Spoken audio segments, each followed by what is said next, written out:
Hi, good afternoon, everyone. This is Rajiv S. Khanna from immigration.com, the law offices of Rajiv S. Khanna, PC.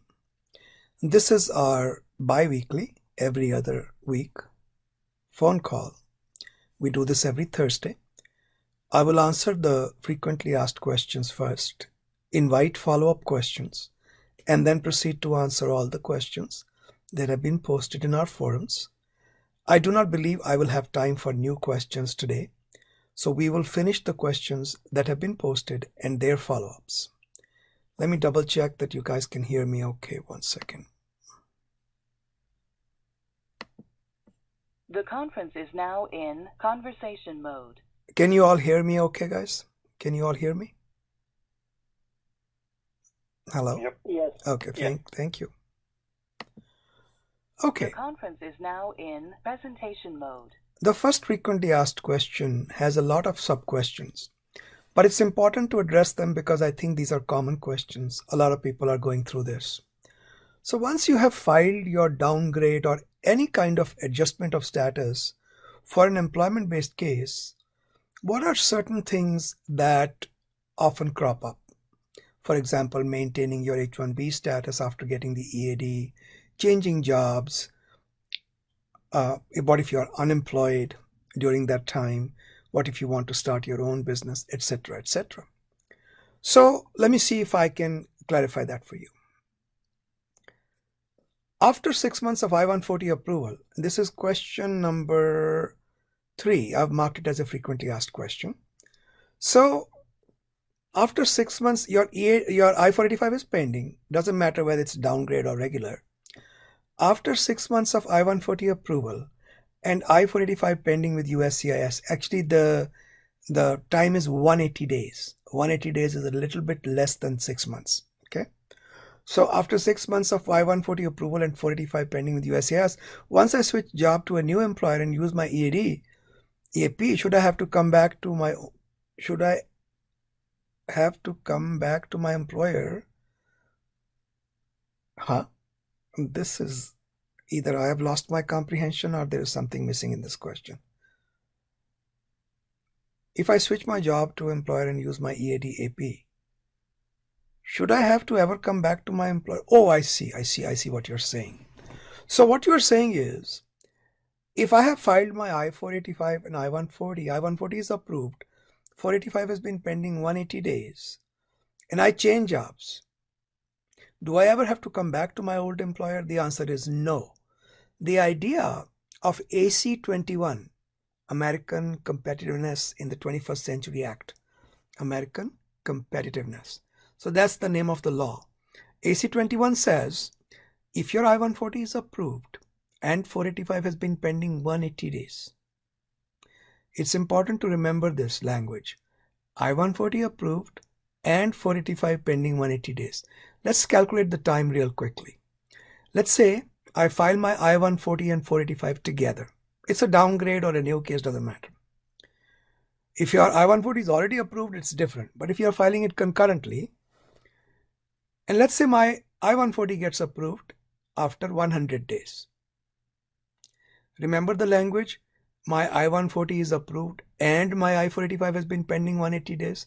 So that means if my I-140 is approved after 100 days, I only have to wait 80 more days to change jobs because I filed my 485 on the 80th day, 180 days ago. So I-140 approved, 485 pending, 180 days. You can change to a same or similar job. Similar obviously means it's not the same. To people folks who are logging in right now, I won't have time for new questions because we have enough questions already. Okay. So going back to the time calculation.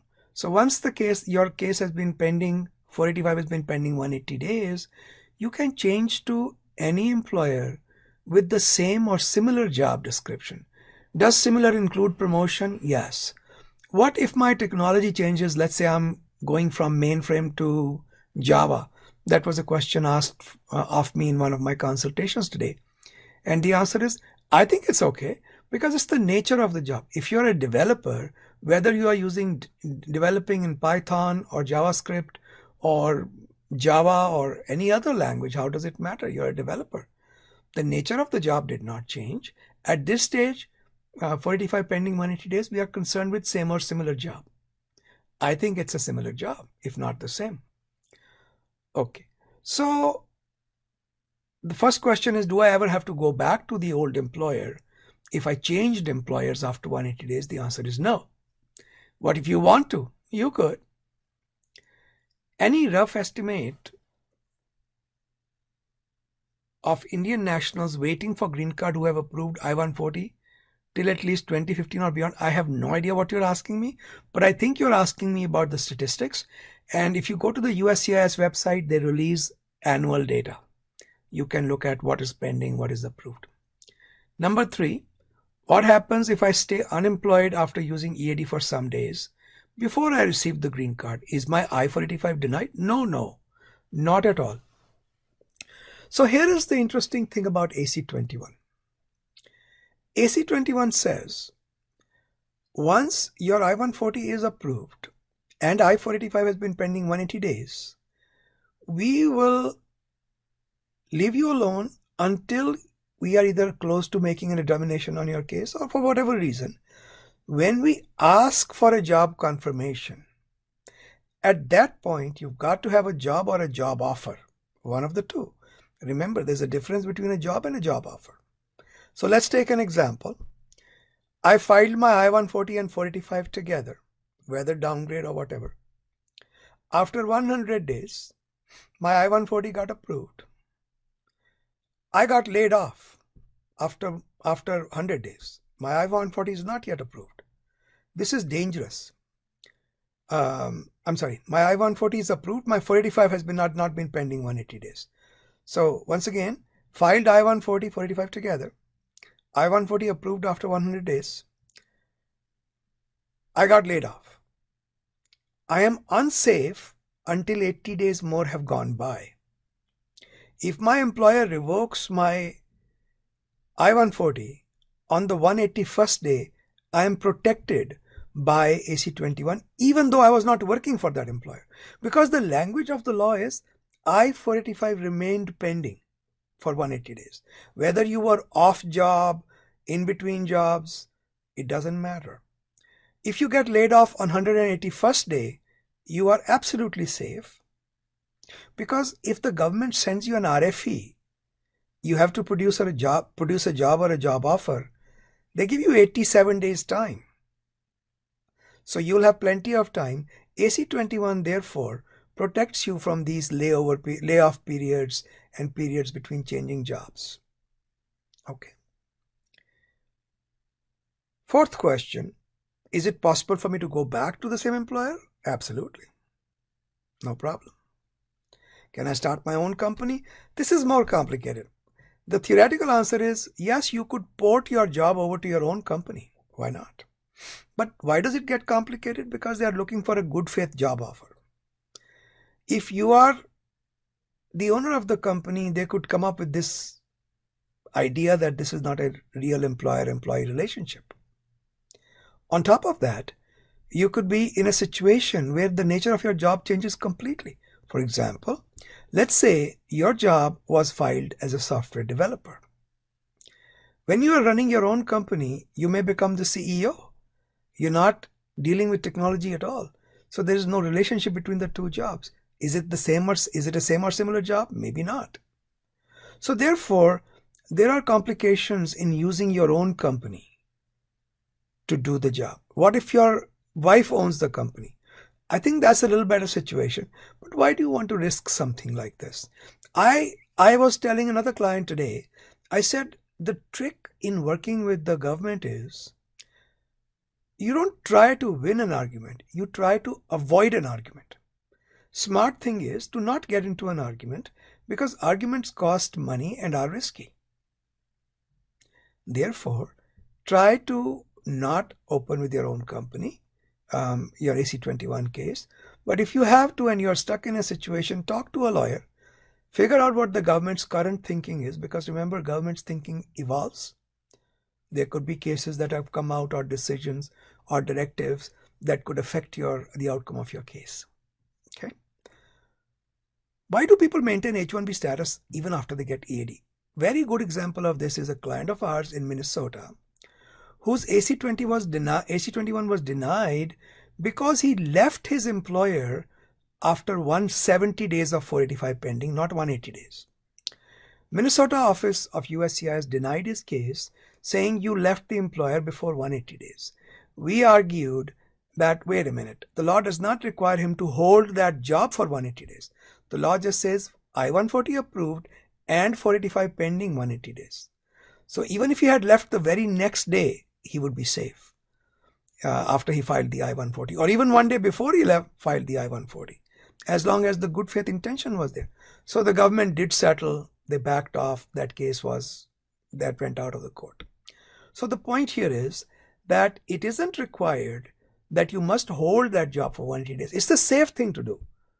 But if you get into that situation, get a lawyer, talk to them. There is definitely options, or there is an option here that could protect you. Okay. The reason we maintain H-1B is, while we were fighting this case, this guy didn't have a problem. Why? Because he was on H-1B at the same time. So if the 485 gets into any kind of hot water, having an H-1B is a good safety device. What are the risks for EAD and AP renewal? Does the candidate have to prove anything? You don't have to prove job, salary, anything to get these renewals. Okay. Now, I covered a lot of ground in a very little time. If you have any follow-up questions, no new questions, I will not have time for new questions today. Only follow-up questions. Press *5, please. Press *5 on your phone.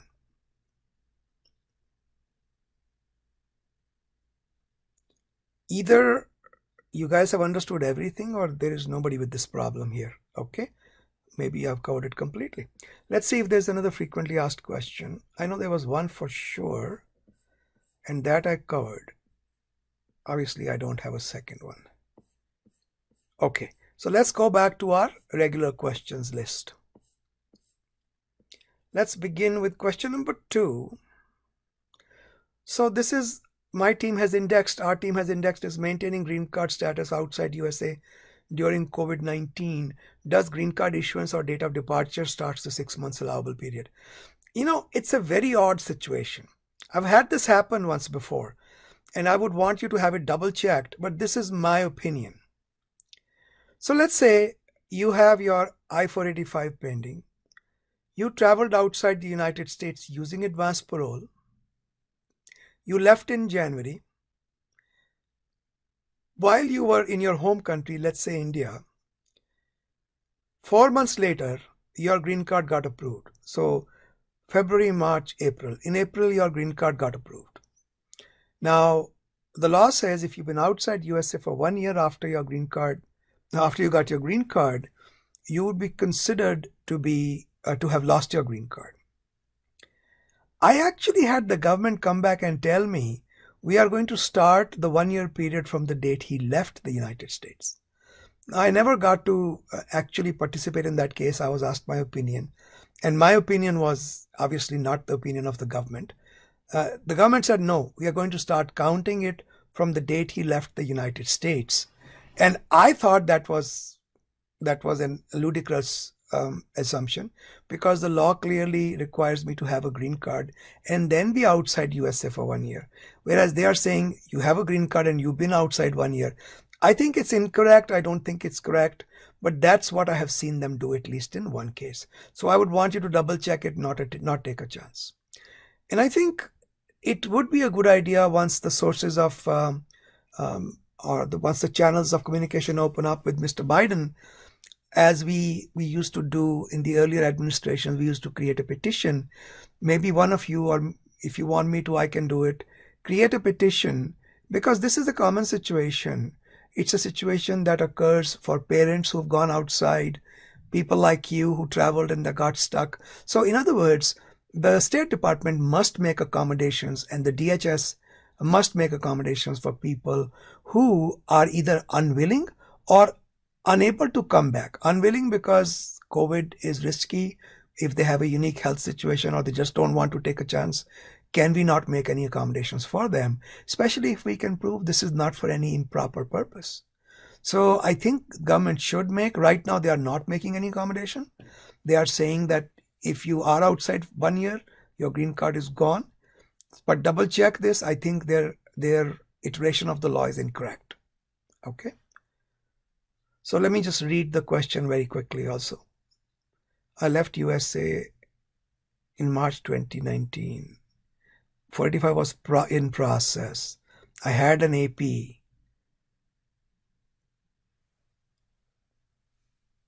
They shipped my green card approval. Green card issuance date is 15th October. See, they are going to say your 1 year begins from April or March when you left. I would say it begins from October. Another thing you could do is you can send a quick email to your consulate, local consulate, see if they respond to this situation. Okay.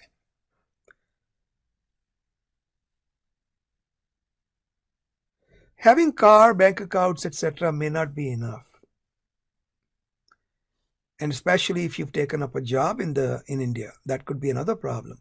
So I think the practical solution is, let's make sure that the government is not going to nail you down to the March date. So you can do any of these things or all of them together. You can open a request with the USCIS Ombudsman saying that we need clarification on this point. USCIS Ombudsman, OMBUDSMAN. Just Google it. They have a case status information update, and I think they should have something for you. Second, you can contact the consulate. And third, you can also contact a local congressman in the area where you lived. Or if your employer is willing to cooperate, they can reach out to their congressman's office and figure out when your time period begins. And actually my top choice would be a congressman's office. Okay. If you have a follow-up question on this, press *5. No new questions, just follow-up questions. Press *5 on your phone. There are some people logging in now. Let me remind you, I won't have time for new questions. We have enough questions today to cover, and I've got to leave at exactly 1:30.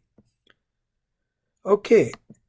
Area code 203, Connecticut. Where are you calling from? Yes, Raju, Connecticut. Okay, that's sir. where I'm from. Okay, sir. What is your But question? currently in India. Okay, sir. What is your question? Can you repeat those three options Yes. one more time? Yes. So the first option is to open a case with the USCIS Ombudsman's office. Ombudsman is like Lokpal. In India, we had Lokpals. Even actually, Anna Hazare did a lot for the Lokpal bill. So Ombudsman is kind of an organization that helps you resolve difficulties. So you can do that. Number two, you can send an email to your local consulate asking them the same question. And number three, which is actually my first choice, is to have your employer contact the local congressman's office and ask them this question: when does your 1 year start? Number one. Number two, even if you're not able to come after 1 year from October, can some accommodations be made by the government? Okay. They won't have an answer to that, but doesn't hurt to ask. What else? And do they have any strict do they adhere to that strict timeline of 1 year? Yes, they do. Yes, they do. Yes, they do. How to come back? Yes, they do. They are mathematically accurate about it. Yes. In fact, the consulates won't let you board the plane if 1 year is over. Another thing you can do, I just thought of that. You can also check with one of your local travel agents or directly with the airlines that this is my situation. I traveled out. My green card was approved in October. Can I board the plane till October, or do I have to board it before April? They'll probably give you wrong information. But in any case, check with all of them. Okay? And one last question. So if I come 26th or 27th of February, which will be like 4 or 5 days before 1 year. You should be okay. You should be okay. I should be okay. Yeah, I'll tell you what happens. So there is a good reason why you were out, okay? Now, what can the government do? First of all, because you are coming within 1 year, the airline has to let you board the plane. You boarded the plane, you came to USA. If the Customs and Border Protection don't like your situation, they cannot stop you from entering. They have to let you enter because you have a green card and you entered within a year. If they don't like it, they can create an immigration case. They can take your green card. They still have to let you inside the United States. Okay. So there's nothing going, and you can still continue working because you have a green card until the immigration judge says you don't. And I don't think you're going to lose this case. And I don't think it's going to come to that. So it's pretty safe to come back if you come back within 1 year. Okay? Okay. Thank you so much. You're welcome. Good luck. Okay, let's go on to, there are some people still logging in. I won't have time for new questions, folks. Just answering the questions that are posted. Question number 4. Receiving green card a few months on EB1 LA route and consequence of changing jobs immediately after green card approval. I've answered this question several times, so that's why I've not marked it as a frequently asked question. The way I look at it is, there is no law that says I've got to stay with the same company forever and ever and ever. The law simply says that on the date I received my green card, I did not have any intention of leaving. Okay. But if 3 days later I'm offered a job that's lucrative, why shouldn't I take it? But what if I had the intention to take that job even before I filed the 485? I don't know the answer to that question. I think you would still win the case, but that's getting into an argument with the government. Okay. So there really is no law that allows you or that requires you to stay with the same employer for a certain number of days. It only requires that the date your green card, your 485 was filed and the date it was approved, you had not made up your mind to leave. Okay. But here's the interesting thing. Even L1As are allowed to take advantage of AC-21 portability. So if your 485 has been pending 180 days, I-140 is approved, you're allowed to change to another job with another company, as long as the job is managerial or executive as it was before with the earlier company. So you can do that as well. Okay. *5, if you have a follow-up question, *5. All right. Let's go on to the question number 5.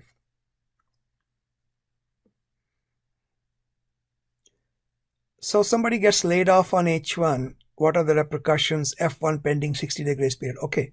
So one thing you've got to remember is, this is what I remember. I think this is there in studyintheusa.com. It is also there at uscis.gov under F1 visas or F1 status. They have this, that if you're in the 60-day grace period, I'm taking your example. They have it in more general language. You actually have to maintain your status all the way till approval of the change of status. You actually have to maintain your status. So you might end up filing for a tourist status or something. And that puts you in an odd situation too. So this is going to be very complicated. It's best that you get yourself a job within that 60 days. If not, you've got to file a tourist visa status application and keep extending it until your F1 is actually approved. And talk to the school, because they take so long to approve these cases. By the time they take 8-9 months, your semester would have come and gone. So the university might have to offer you an I-20 on a rolling basis, deferring your admission to the next term and the next term after. So talk to your international students office how they want to swing this. But that's the complication. *5, if you have a follow-up question. Excuse me, I'm losing my voice. *5. Okay. Let's see. This is from 530.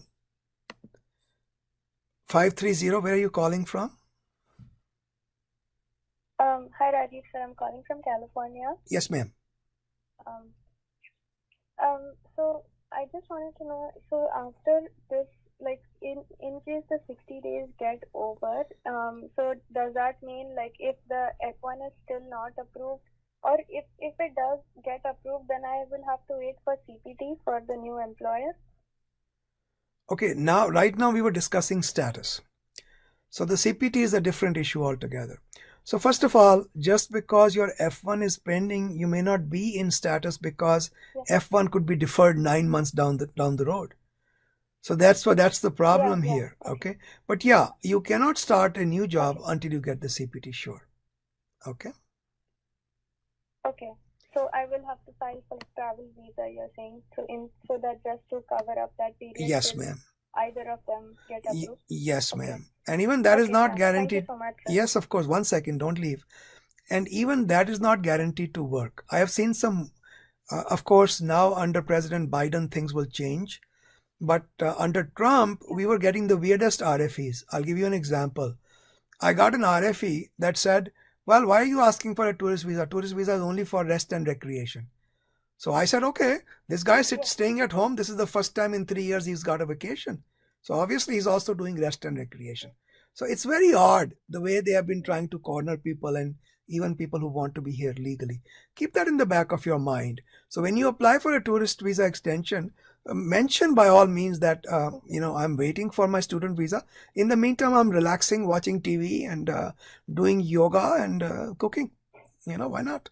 Rest and recreation. Okay. Okay? Yeah. Good luck. Yeah. All right. Bye-bye. Thank you so much. You're welcome, man.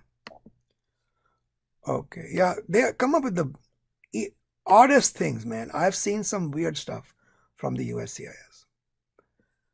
Okay, so this question, I've been asked the same question twice by email, once through, I don't remember which social media, and the third time, I think it's the same guy. Better stop asking me this question. I am tired. I've answered this question 4 times for you already. I hope you are not the same guy. Assuming you are not.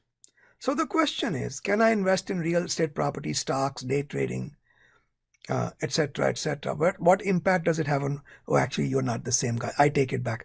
That guy was on F1 student visa. Investing in real estate property. So first of all, if you mean passive investing, that is never an issue. So let's say that one of my friends has a business and he turns around properties. He buys an old home, repairs it, makes it like new, and then sells it. And I just give him a couple $100,000 saying, okay, I'm invested with you. As long as I don't do any work, I'm a passive investor. That's perfectly fine. Same thing with stock market. If you just invested in stock and you held on to it, I think you're fine. Day trading is a little bit more uncertain. I'm not sure how the government will approach that, because day trading is a lot more like active investment. You're actually working to get the money, right? So I'm not sure how that's going to go. There really is no guidance, clear guidance from the USCIS on this. Okay.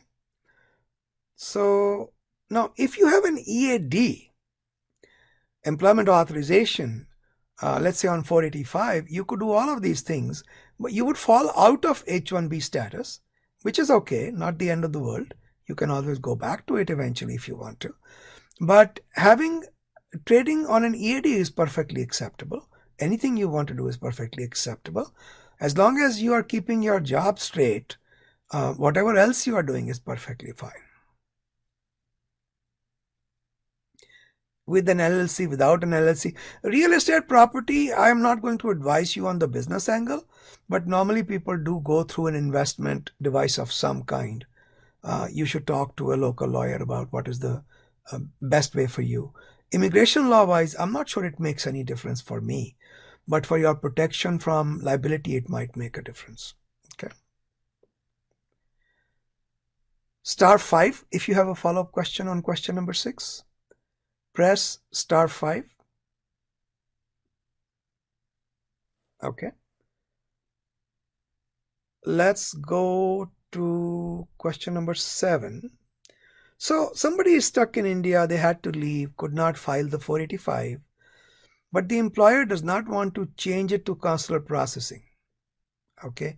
They don't want to do an I-824, the form that would convert a case marked for adjustment to consular processing, so that you can actually interview for the green card in your home country rather than being in the United States. So questions are, what are my options? what happens if I'm unable to file adjustment of status within 1 year? Well, government can create a problem with that for H-1B extensions, 3-year H-1B extension. But even there, if you have a good reason why you couldn't do it, you should be okay, because I-140 once approved remains approved forever. Okay? It doesn't get old. Somebody raised their hand. I hope you're not raising your hand about the last case.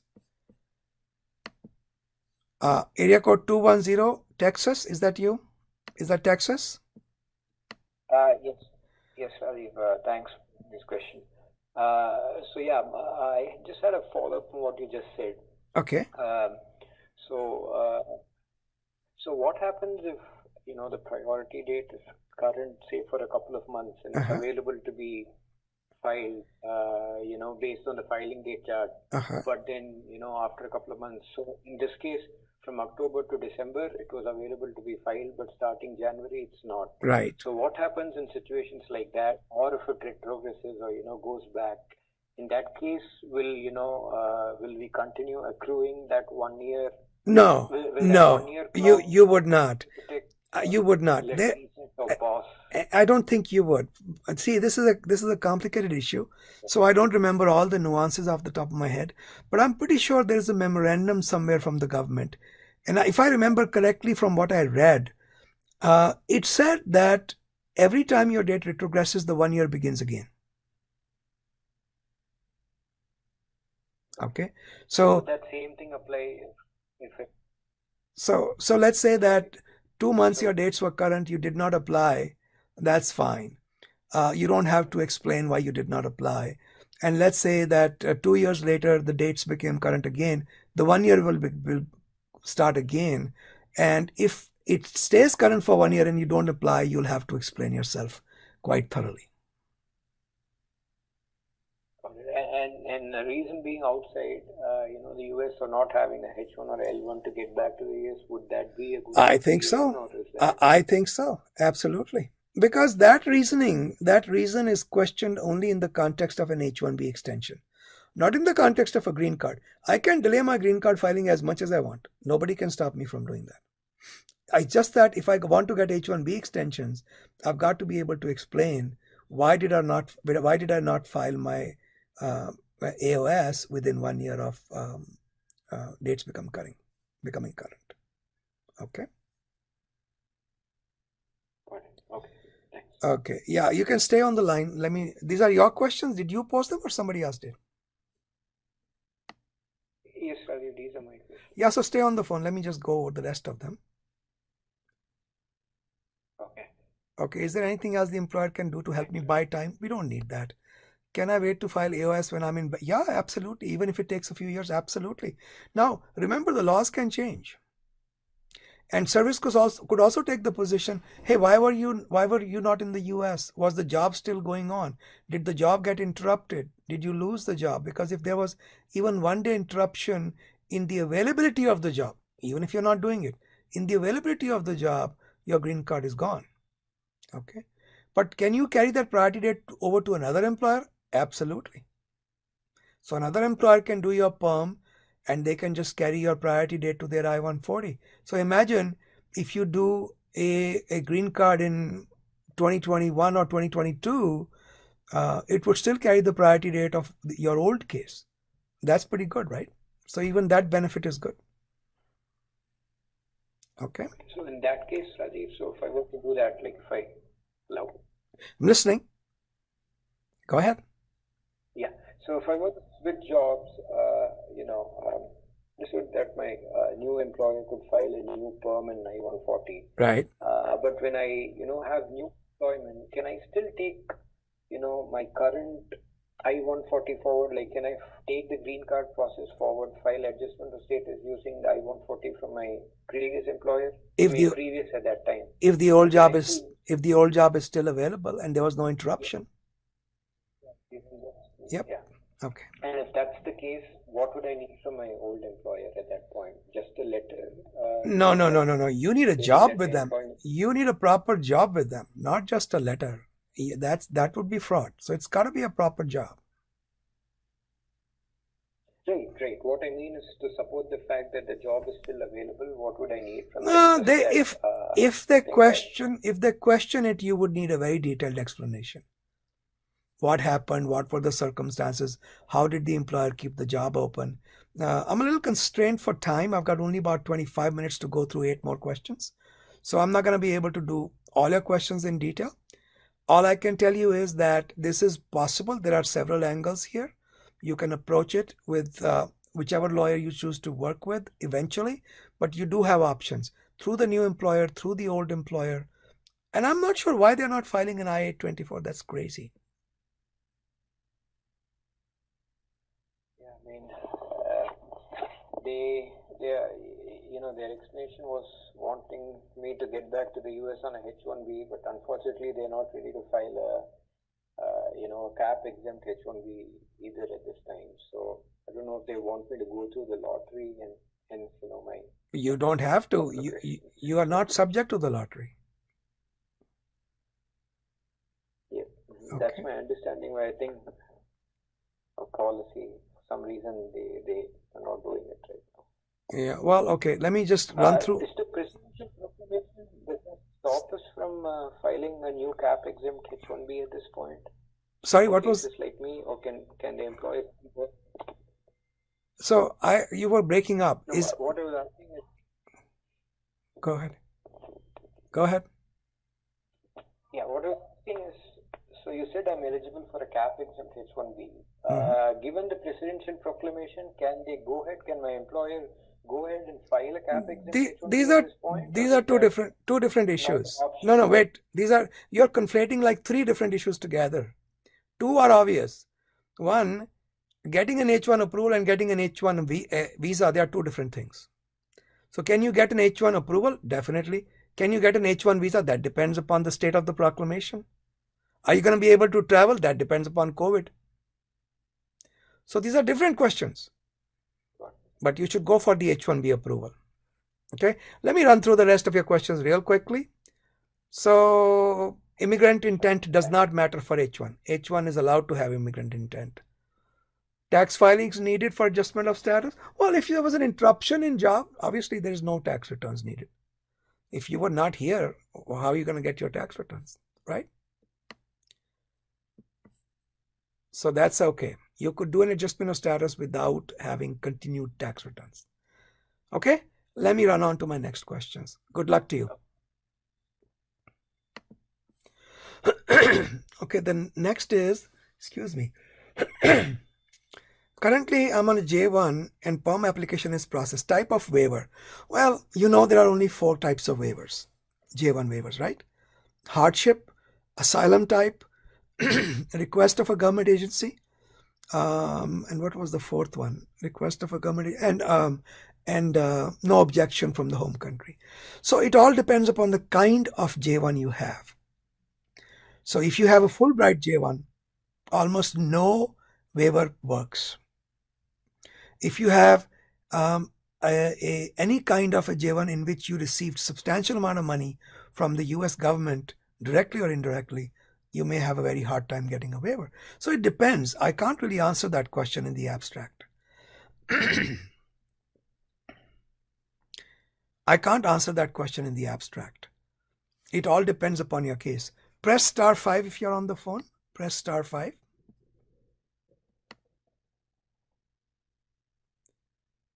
Okay, so I'm going to have to let your lawyer decide. The 4 types of waiver. Each has its own unique cases, unique circumstances. The government-sponsored waivers work very well. The no objection can work very well if you have a program that did not take any US money. It was only based upon you being on the skills list of your country. Just get a no objection from your home country, waiver given. So usually those are easy. If you have not taken any government money, then getting a waiver based upon what else is there? Hardship. That's difficult because that's a heavy duty burden to prove. Okay, and the asylum type waivers are, hey, if I go back to my home country, they'll shoot me. These 2 are difficult to get. The first 2 I think are generically easier to get. Okay, so next question, number 9. H-4 to F1 and biometric appointment schedule. Applied for change of status from H-4 to F1 for my son. He has not received instructions to submit fingerprints. When should they come? That's very difficult to say. I would suggest you contact your local congressman's office, have them follow up with the government. They'll be able to get you much better information. If you don't know how to contact your congressman's office, etc., just send me an email to help@immigration.com. Help@immigration.com. I have a little write-up that tells you what to do. Okay. *5 if you have a follow-up question. *5. All right, let's move on to question number 10.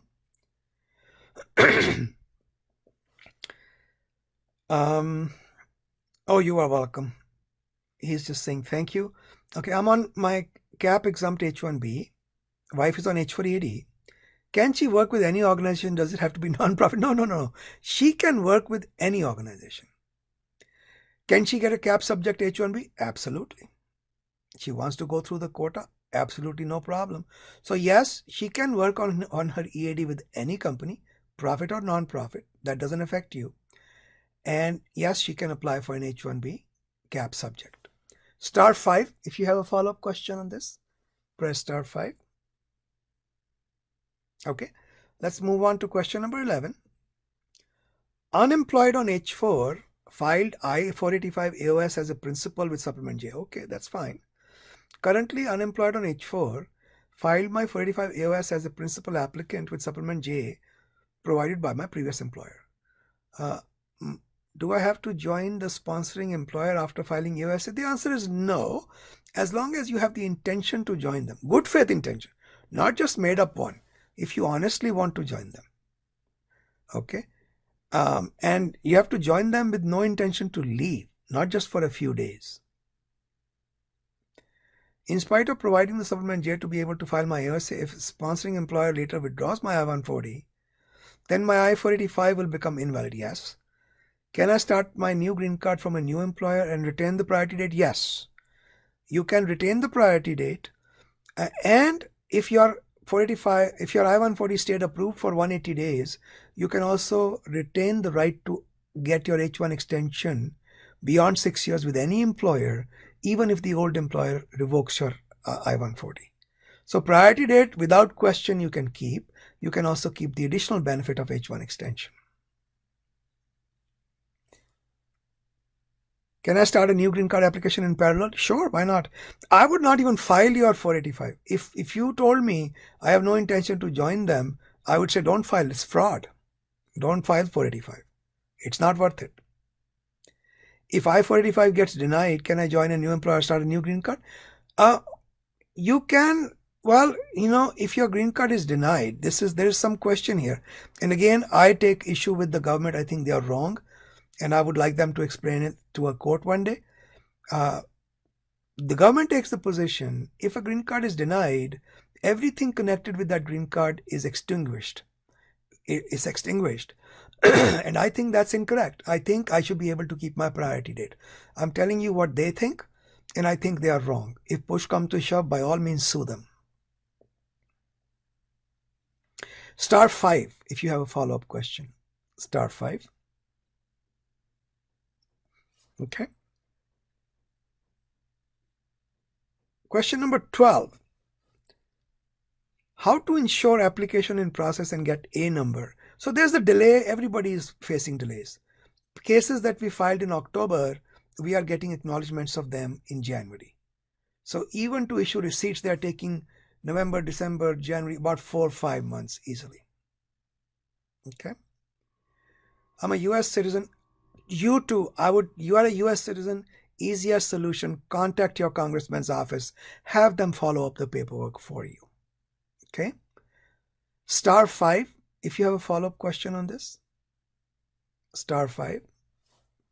Yeah, congressman's office are very effective in these cases where things are completely suspenseful.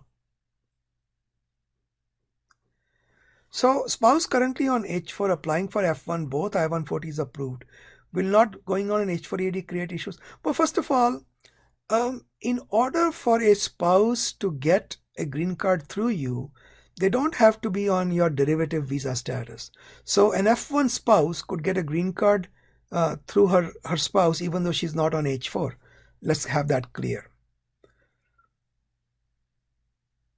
So can a visa officer ask these questions? Why do you want F1 and not H-4 EAD? Hey, that's your choice. I want to go to school. I want to get OPT. Whatever the truth is, don't ever lie to the government. Be absolutely truthful. Since F1 is a non-immigrant status, I-140 is for immigrant, they might ask this question. Yeah, they can. They can say, well, we're not going to give you F1, but we can give you H4, because H4 you are allowed to have immigrant intent. So try. If they don't, you can always take an H4, but just don't lie about anything. Okay? *5 if you have a follow-up question. *5. All right. So this one is area code 704. I don't know where that is. Hi, where are you calling from? 704? From North Carolina. All right, sir. North Carolina. Tell me, what is your follow-up question? So the follow-up question is, even if we try both way H-4 EAD or F1 OPT, our final goal is to get H1. So which is the preferable way? Since I-140 is approved, we can get H-4 EAD and F1 OPT also, but the final goal is H1. So which one is preferable to get the H1 visa? Look, F1 OPT you get right away. H-4 EAD you got to wait forever. Okay, so I would go for the F1 OPT and keep applying for H1 every year. Okay. All right. Because that's the issue currently. I mean, even if we have filed for the extension, it's been 6 or 8 months, but we are still waiting for H4. We never received H4 extension. Well, then how is she on F1? She's not on F1. We want to file her F1 so she can get the OPT. She won't get the OPT until you have to be you have to be a student for 2 full semesters before you are qualified for OPT. You probably think CPT, right? Yeah. CPT. Okay. Yeah, you can try. Go to her school official. Yeah, there is no easy. And they are saying that. Yeah, there is no easy answer to your situation, because if you try to change status to F1, if you're going for visa stamping, that's different. Are you going to go for visa stamping for F1? Yes. Okay. Yeah. Yes. If they deny, big deal. Just get an H4 and come back. Then she'll have to apply for an H4 EAD when she comes back. Right. Okay. But And is this a frequent question they ask? Found somewhere? I don't think so. I don't think there is a frequent question in this, but people who are on H4 going to F1 is quite frequent, and the reason is simple. They want OPT or CPT, whatever is applicable. But I think you should definitely try the F1. If it doesn't come through, do the H4 and come back. And I'm hoping that Mr. Biden will make the government obey the law that has been signed and implement the law which allows you to premium process H4, H4 EAD, all EADs. Okay. Oh yeah, that will be great. Yeah, so we'll see. I think it will be implemented. All right. Thank you. You're welcome. Okay. So let's see. We are now on question number 14. Or did 13 already? Yes. 14. F1 visa expires while waiting for marriage-based green card. Well, if you're on the phone, press *5. See, I need to know whether you are getting married to a US citizen or a green card holder. F1 visa expires while waiting for marriage-based green card employment options. Change of status F1 to green card. My F1 EAD is about to expire. Okay, so I do not know the answer to this question. If you are married to a US citizen, you cannot continue employment until you get your EAD. Okay, so you can never do, you shouldn't do that. Let's put it that way. Okay, so don't start a business, don't be self-employed. All you can do is request an earlier EAD and tell them that you have a job offer, whatever your job offer is. Maybe they'll expedite it, but no, you should not work until you get the EAD in hand. *5, follow-up question *5. Okay. And I believe the last question for today is the continuous residence issue for parents of citizenship. Well, first of all, one of the main requirements for naturalization is that you actually are living in the United States. So if you come to the US and live here 3-4 months every year and go back to your home country, let's say India, for 8 months, that may not work for you. Government can always make the claim that you never really put down roots. You don't live in the United States. And this is not a complicated definition. Living in the United States simply means you actually physically live here. It's a simple question. Where do you live? And if the answer is, I live in India and I come to visit every few months, then you know the answer. And you just, I have my bank account, I have my driver's license. None of that matters. Where do you live? That's the first question. So let's look at Jordan's questions. They got their green card in, it says, I follow you on Twitter, blogs, Facebook. Also, you should follow LinkedIn too. They got their green card in 2015, came to US, total two trips to India. First one was in 2018, well within 6 months time frame, they came back. Second trip was January 2020, they came back in September, which is above 6 months. Yeah, I think this is a good case for filing a naturalization, especially under Biden administration, because things will become more reasonable. So in your case, they actually lived here. They went to India. First time it was less than 6 months. Second time they got stuck in COVID. Why should they take any risks? So I'm okay with, if it were my parents, I would file the naturalization. Well, what is going to happen? They can say no, then I can file again later. So I'm not that worried about it. I think this case will be approved. There is a good reason why they did not come back for an extra couple of months. Okay. *5 if you have a follow-up question. Okay. So this is area code 301. That's Maryland. Maryland, go ahead, please. Yeah, so this is Jordan here. Like I went to the USCIS website, and they said like I have to show the connection to the United States based on like a lease agreement or the family. No. If your parents are living with you, how are they going to get money, or how are they going to get a lease? That's not a problem. Don't worry about that.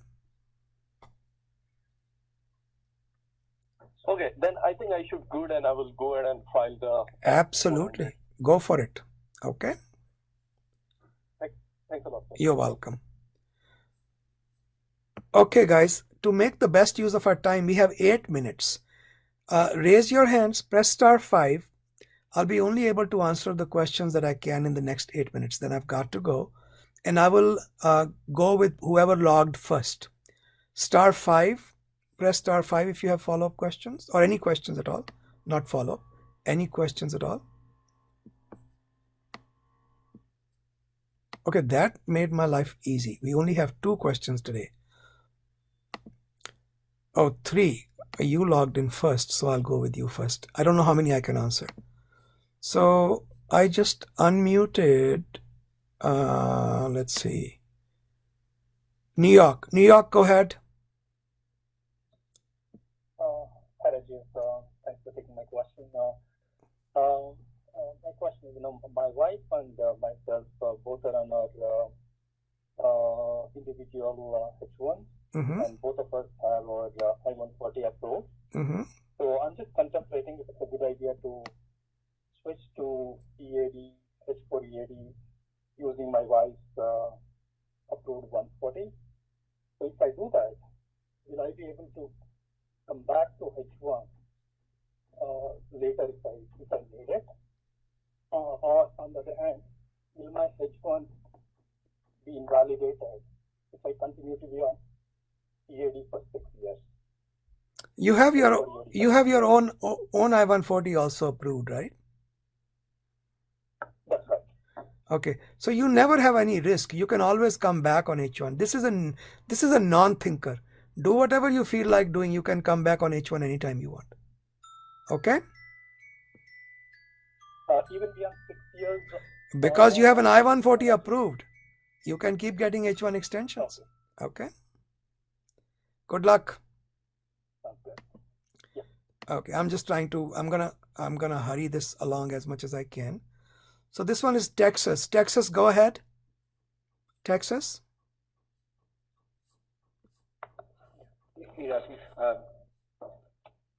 So my question is, I'm sorry, I'm the gentleman whose questions you took previously, the one who's stuck in India. All right. So my questions are, I already have a couple of H-1B denials.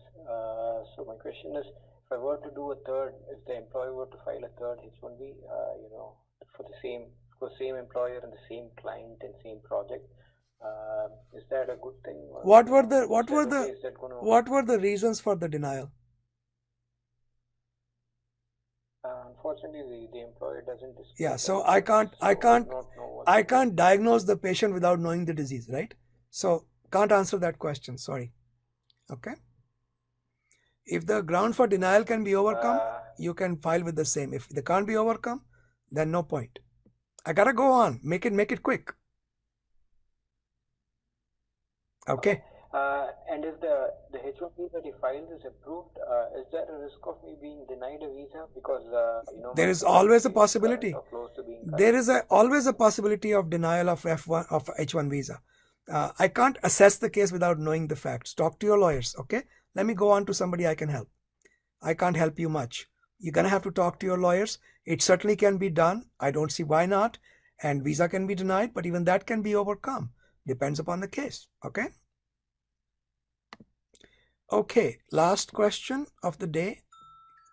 This is from area code 918. Must be, where are you calling from, 918?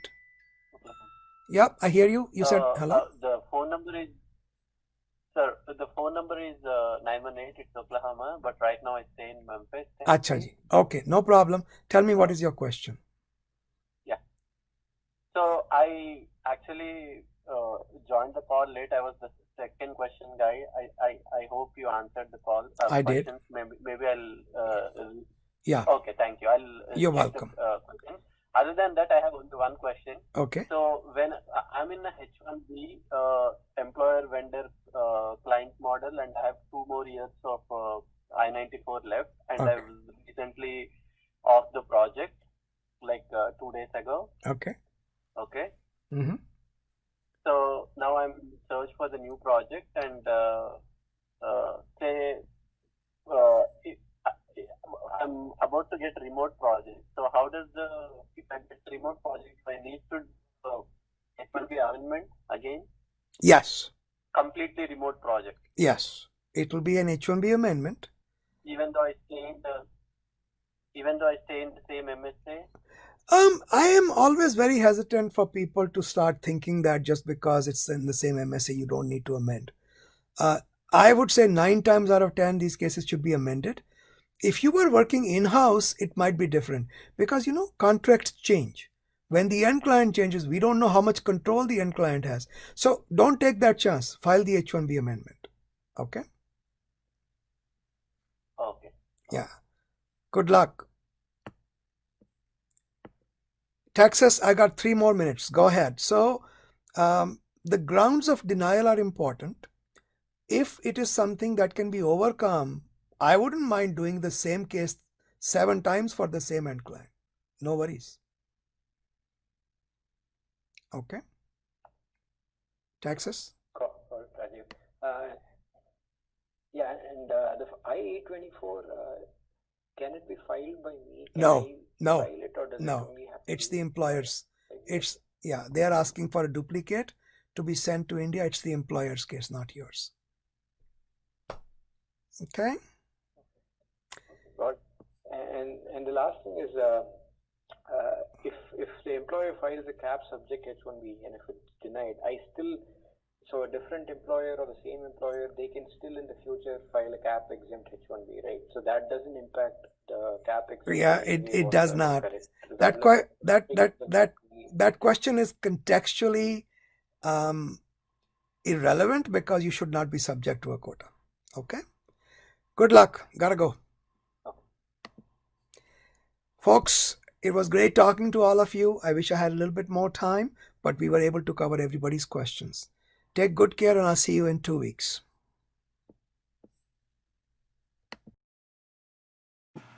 Every other Thursday at 12:30 p.m. Eastern Standard Time, we host free community conference calls. Everybody is welcome to join. Some people post questions ahead of time. You can take membership in our forums. All of the details are there on our website, immigration.com.